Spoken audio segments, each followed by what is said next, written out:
ஒரு வழியா பல போராட்டத்துக்கு பிறகு ஃபைனலி அவர் honourable Tamil Nadu chief minister C Joseph Vijay அப்படிங்கிறது கன்ஃபார்ம் ஆயிருச்சு.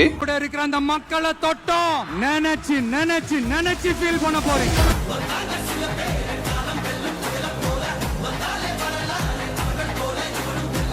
இந்த மனுஷன் 108 இடங்களை வெற்றி பெற்றிருந்தா கூட 118 இடம் இருந்தா மட்டும்தான் தமிழ்நாட்டை ஆள முடியும், சீஃப் மினிஸ்டர் ஆகும் அப்படிங்கிற சொன்ன ஒரே காரணத்தினால இந்த மனுஷனை போட்டு பாடாப்படுத்தி எடுத்துட்டாங்க.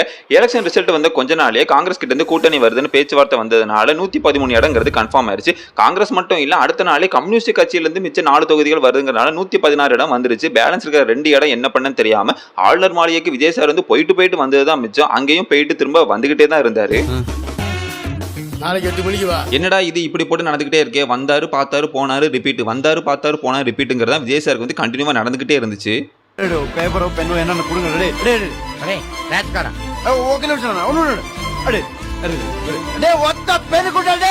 வெறும் 2 தொகுதி கிடைக்காதா அப்படின்னு போராடிட்டு இருந்த விஜய் சாருக்கு வந்து தோல் திருமாவளவன் அவர்கள் வந்து இன்னைக்கு சாயந்தரம் தான் என்னோட அனௌன்ஸ்மெண்ட் கொடுப்பேன்னு சொன்ன மாதிரி அவரோட தொகுதியை கொடுத்ததுனால இப்போ விஜய் சாருக்கு வந்து கிடைச்ச இடம் 120 அப்படிங்கிறதுனால முதல்வர் ஆகிறதுக்கு உண்டான தகுதி எல்லாமே வந்துருச்சு. ஸோ இந்த இன்சிடென்ட்டை பத்தி நீங்க என்ன நினைக்கிறத மறக்காம கமெண்ட்ல சொல்லுங்க.